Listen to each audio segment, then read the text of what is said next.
안녕하세요, 여러분. 축구 역사상 자기 팀에 유리하도록 선수가 다양한 거짓말이나 트릭을 구사하는 장면을 보신 적이 있을 텐데요. 이는 아무도 끝까지 눈치채지 못한 채 끝날 수도 있지만 카메라로 인해 꼼짝없이 증거를 잡히는 경우도 있습니다. 하지만 축구에는 룰이 많고 독자적인 스포츠맨십까지 형성되어 있기 때문에 언뜻 보기에는 악의가 없는 매너 위반도 심각한 위반 행위로 간주되기도 합니다. 축구를 좋아하시는 여러분, 오늘 동영상은 놓치시면 안 됩니다. 자, 그러면 시작해볼까요?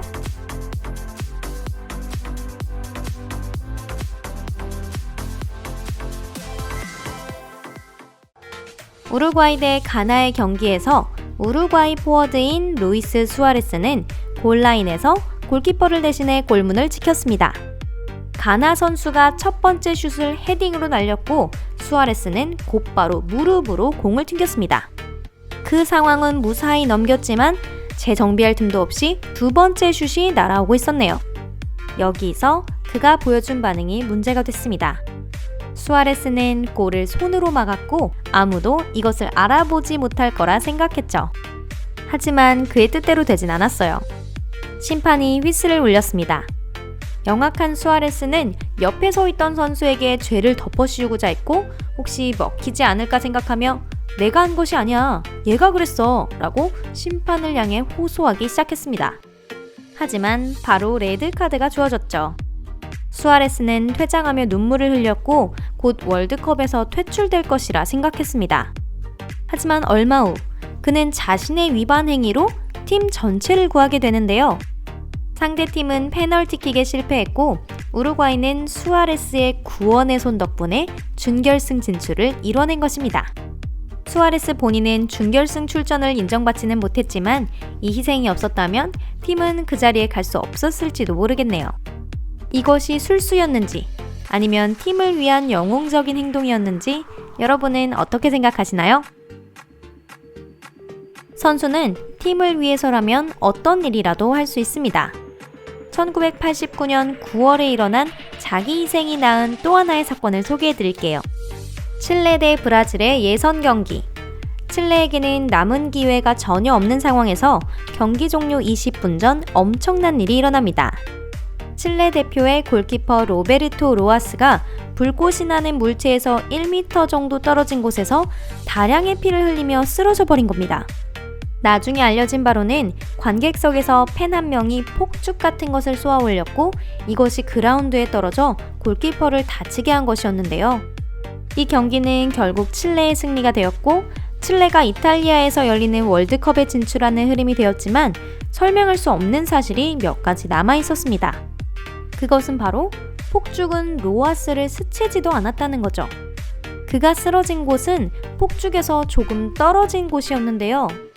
나중에 확인해보니 글러브에 감춰져 있던 면도날을 사용해 스스로 상처를 입혔던 것으로 밝혀졌습니다.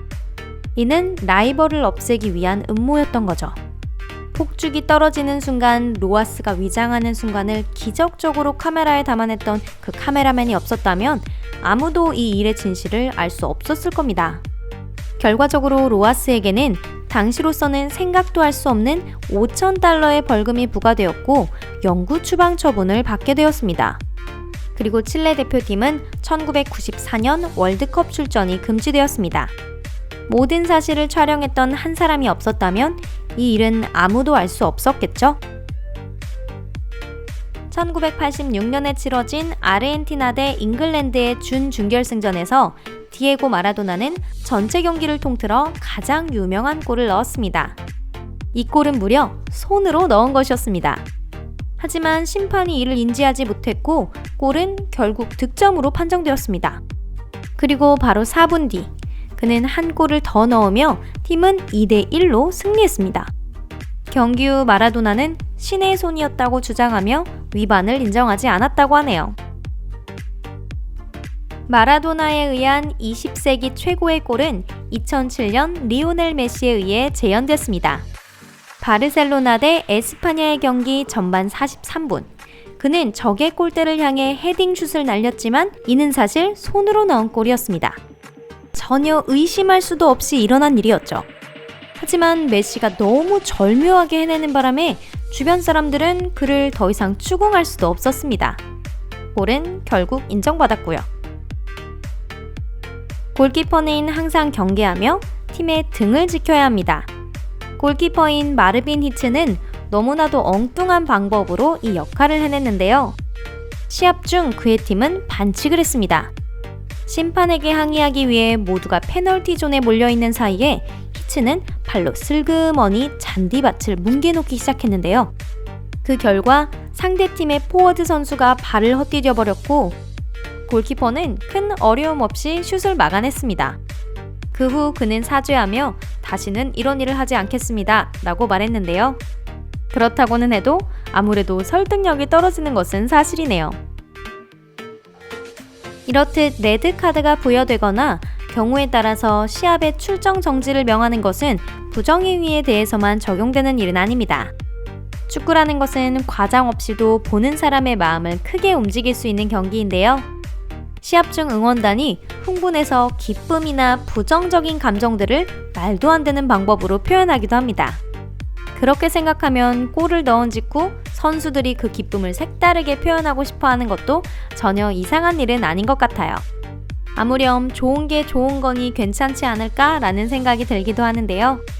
하지만 사실 선수의 동작이 스포츠맨십의 도를 넘어서는 경우도 심심치 않게 존재합니다.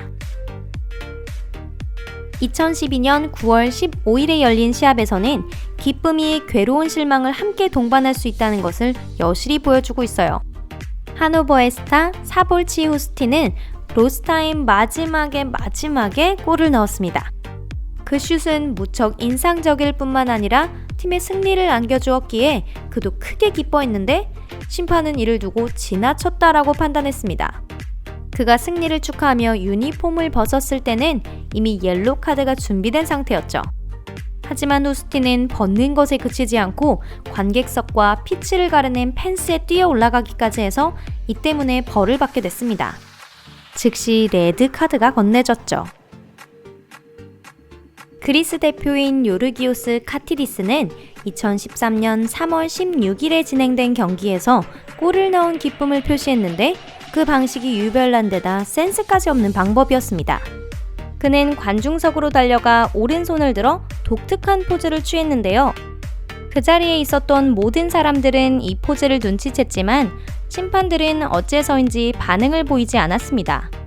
조금 후의 일이지만 정부에서 이 일에 반응을 보였고 이 포즈는 세간의 이목을 끌게 됩니다.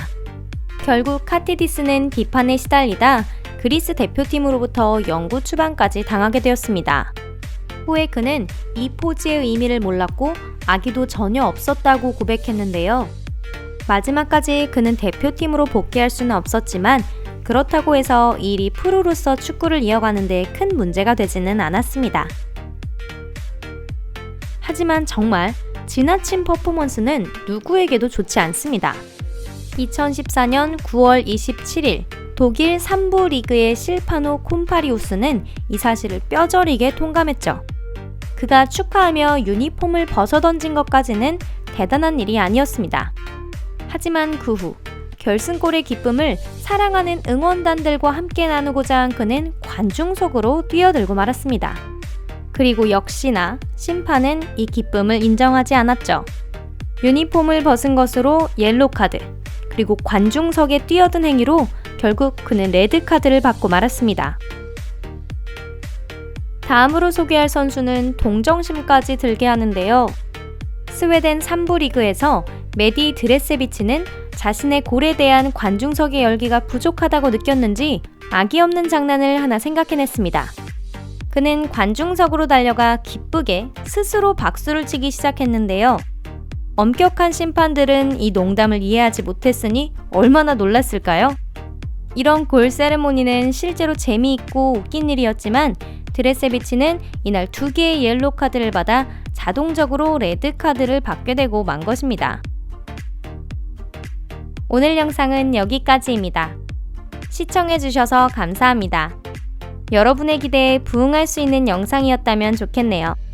어쩌면 스포츠와 관련된 주제의 영상을 더 보고 싶다는 요청이 있을지도 모르겠어요. 그러시다면 꼭 좋아요를 잊지 말아주세요. 그것이 저희에게는 가장 큰 보답이니까요.